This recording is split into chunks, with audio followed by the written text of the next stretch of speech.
Every club. Every day. The Global Sports Podcast Network. Welcome in, Wolves fans, once again, and this time we are speaking, of course, after the final game of the season has finished with a 1-1 draw against Brentford at home. Not quite the return to winning ways we were hoping for before the end of the season, but at least we did put an end to the losing streak. That would have been a terrible thing to go out on. And so, yeah, we've done it. We've made it through another season. The 24-25 campaign is over. And if we think back to, or if I think back even to where we were when we started this podcast in, around pre-season last year, and at that point we expected so much and we couldn't have foreseen the absolute nightmare that would await us for the first half of the season. But to have come so far at this point and finish, whilst we've drifted a little bit after that winning streak and finished 16th, if you consider when Vissel came in, we were, 19th in the table and falling adrift of the teams above, to go on and have at one point a 6-game unbeaten winning streak, just and join and suck other people into that lower tier battle. I'm a little bit sad that Man United have drifted above us, but Tottenham are still below us, even though they've won the Europa League, which is kind of random. But all in all, we've come a long way, and it's been an absolute roller coaster. But I am very thankful, despite losing a couple of places and losing a bit of money. And Vissel mentioned his post-match comments that he's disappointed to have lost that couple of places. But overall, looking at the big picture, it's been still a massive upturn, and hopefully, still a lot of positives to take going into the summer. But we know it's going to be a massive, massive summer with a couple of big name departures seemingly set in stone pretty much by all accounts and all the stuff going on over the past week or two. For the game itself, though, once again, kind of gifting a goal to the opponent, and that's the most disappointing thing. Aitnori receiving the ball in a difficult area, not far from the edge of the box, but then kind of making a hash of it, giving the ball away. And then the ball takes some ricochets. It's a bit of a cluster of errors and just gives a really easy opportunity for Brentford to put the ball in the net. And so it's kind of frustrating once again that has happened. Sucks away all the momentum. In terms of shots, 18 shots for Wolves, 13 to Brentford. It's a fairly even affair. Either side could have gone on and won this game. But we've managed to keep, outside of that one mistake, we've kept them at bay for most of the game. And so it is frustrating that we've gifted them that. But what I will say is that if we were going to equalise in any way, and I'm so glad we did to get the draw,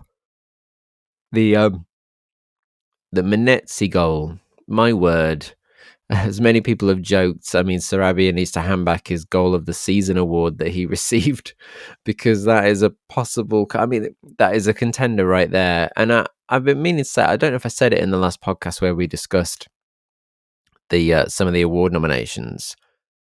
I'm always a little bit vexed that and I understand why teams do it, because they want to give the awards away after the final game.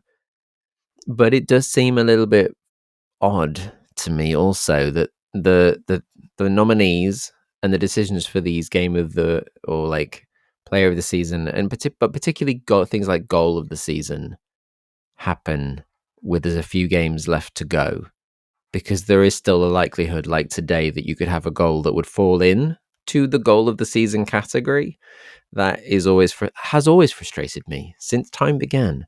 And I don't know if that's always been the way. I need to check that. But at least for as long as I can remember, that's always been the case. The goal of the season is voted for before the season has ended. And it just vexes me, guys. And today has just proved why maybe that needs to change. Maybe it needs to change. Not saying it would have won, but it definitely would have been a contender. Because my word, in the end, it's a hoof upfield. It's a long ball from Agbadu at the back, and then it's one way. It's it's a nice little flick on from Larson. Minetsi, trusting that he's going to get it, makes his run forward. And I think the beauty of it, the thing that catches everyone off guard, is that he doesn't take a touch. He just absolutely wallops it first time into the top corner of the net.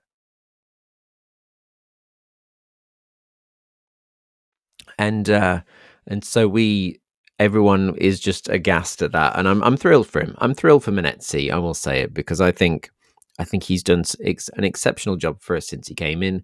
He gets a lot of flack. I know he missed some chances in his first few games, some absolute sitters at points. But as they say, he's in the right place. Everyone talks about how much work he does off the ball. It's true, which I think has not always been as effective when Larson isn't in the team, because I think he thrives off creating space for him, and his runs have assisted Larson's goal frenzy as well in the latter half of the season when Larson has come good with a few more goals.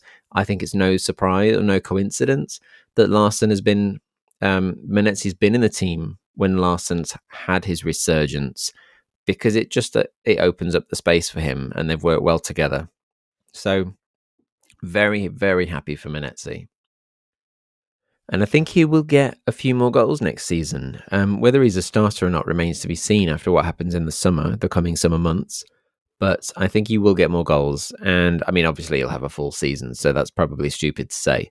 But even Vitor Pereira stated again in his post matches that he thinks Minetsi will get more goals next season. So clearly, he does think he'll be around to in the team, playing minutes to get opportunities to do so.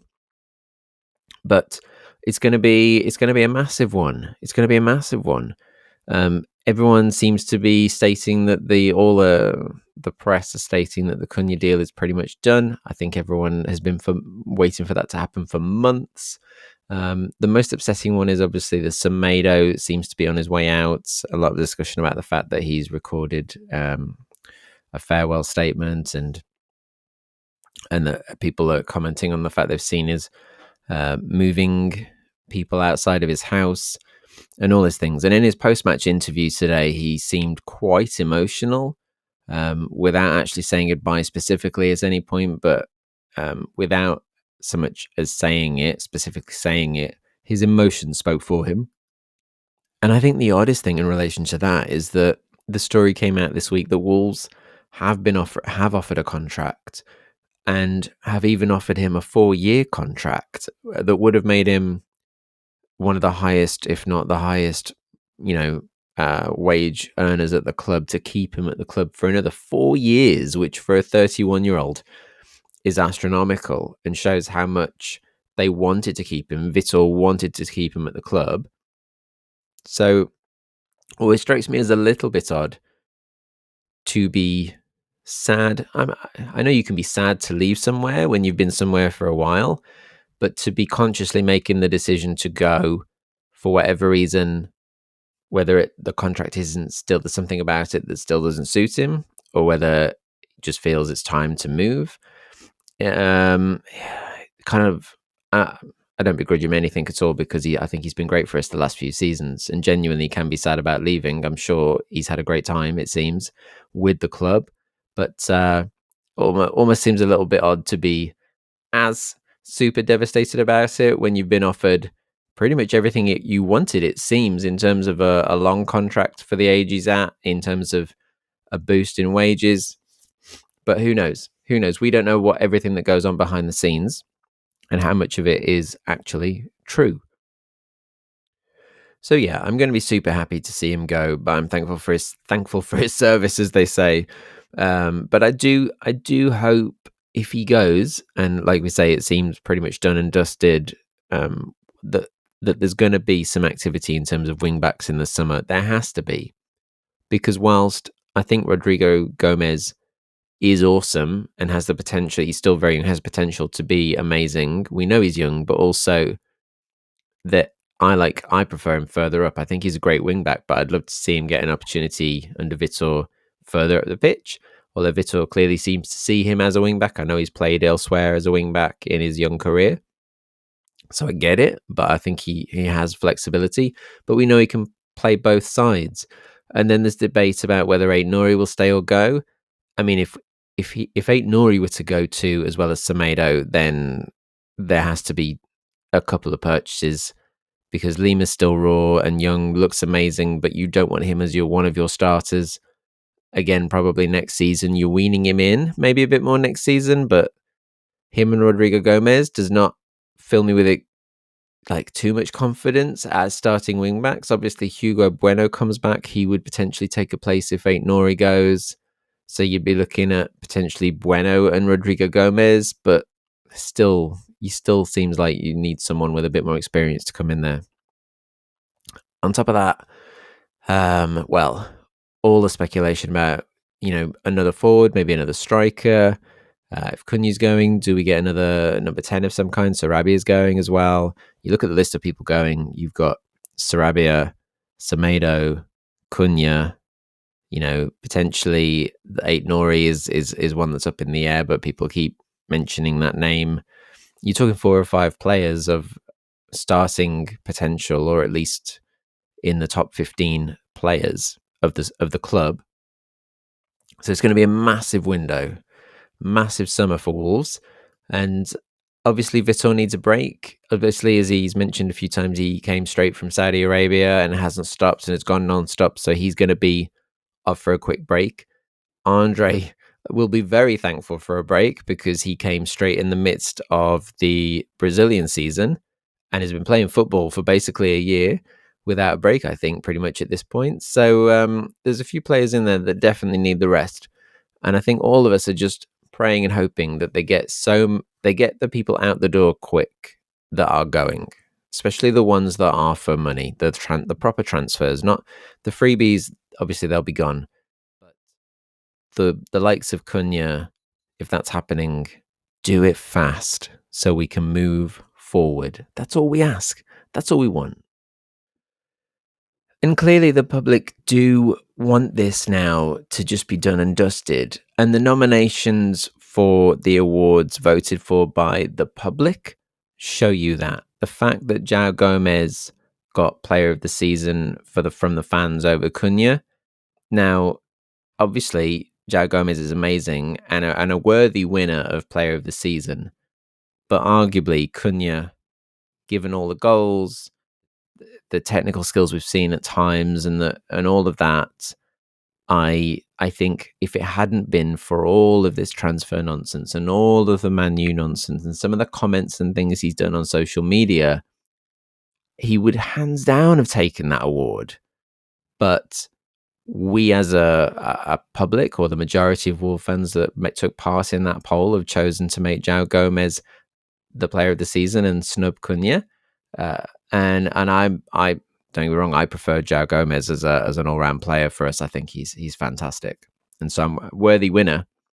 But the fan base is saying, look, we don't like the actions, we don't like what's happening. We're going to vote against you. And proven. When I say proven, because it's also mentioned in the goal of the season. You look at the goal of the season. I think about 8 of the nominations for goal of the season were Cunha goals. Sarabia only think I had 1 nomination, and he wins it over the 8 odd worldies that Cunha's got in there. Is a clear snub from the public of, we don't want this anymore. We just want it done and dusted. So please get it done and dusted so Wolverhampton Wanderers can move on. We can move on with the future, because most of that unbeaten run, a lot of it happened without Cunha in the team, didn't it? If you think back, a lot of it happened without Cunha. He was suspended. And so they have played better as a team, and they potentially could next season with the right additions to make up for the ones we're losing this summer. But there you go. There you go. I'm going to drop a quick message before we go into any further thoughts. Your body is unique, and Global Sports Podcast Network has partnered with Bionique, the world's most personalised supplements. Bionique provide 100% tailor-made supplements designed to deliver precisely what your body needs at exactly the right levels to optimise your health. No guessing. So click the link in the show notes. Use the code GSPN2025 for 40% off your first month's subscription. Bionique. Don't settle for off-the-shelf solutions made for just anybody. Get what's right for you right now. Anyway, so it's been a roller coaster, and the 1-1 draw, a little bit frustrating, but I'm glad that we didn't go out with the loss, as mentioned. And as we've just spoken about, it's going to be a massive summer. I'm going to be very sad to see some of these people go. Sarabia, again, I would love personally to stay, despite his poor performance in the game against Palace, which I don't think suited him at all. And he's been more of a super sub for us, if anything. If you think back through most of Sarabia's reign with this, most of his impressive moments have come as a super sub, which I think at his age is arguably not a bad spot for him, given his pace as well. To come on later in the game when other people are a bit more tired and be able to pick out space and create those opportunities and those magic moments. But again, he is like the highest earner at the moment, and outside of the general infrastructure of the rest of them by all accounts. So I will be sad to see him go. It seems again written in the stars, as they say. But pour one out for Sarabia. I think he's been great, and again he's been critical for us in some key moments when the pressure's been on, and more than once. If you think back to moments under Lopetegui when he came in, and now under Vitor Pereira, in some games that have really mattered in both those periods when we've been battling against relegation, Sarabia came up with the goods when needed. And there's other people there's other people that did not. Let's just say that there's other people that didn't stand up and be counted at moments when Sarabia did. So at least he didn't shy away, and he stuck in and got us some precious points at times. And that goal against Tottenham from, was it last season or the season before? I mean, go down in Wolves history as just one of the most beautiful goals I've ever seen. I might just go and watch it again after this podcast. Anyway, so I'm speaking to you today. As I record this, it is Sunday night after the game. So if I sound a little bit tired and exhausted, I've had a couple of yawns. It's because it is late and it is the same day, and it's been quite the ride, everyone. And I'm just happy that we made it through another season. I'm sure we will speak again very soon, maybe not quite as regularly in the off season, but whenever there's news or stuff going on, I will try and check in and give you updates along with the rest of the team. We'll go through our post-season thoughts and our own players of the season and goals and all that kind of jazz. It's going to be great, hopefully. But it's been an absolute pleasure, ladies and gentlemen. I just wanted to say that, to have started this podcast last summer and made it through the full season in one way or another, our first season with you all, and to have made it this far. I'm happy to have gone the distance, and I'm happy to be speaking to you again after the final game. So thank you very much. If you've made it, if you joined us at any part of the journey and you're here now, thank you. And as we look to the summer, and we hope that the departure of the likes of Cunha and Semedo and Sarabia don't leave us in too much darkness. Let's just remember that out of that darkness cometh light. Thanks, everyone, and I'll see you soon. Every club, every day. The Global Sports Podcast Network.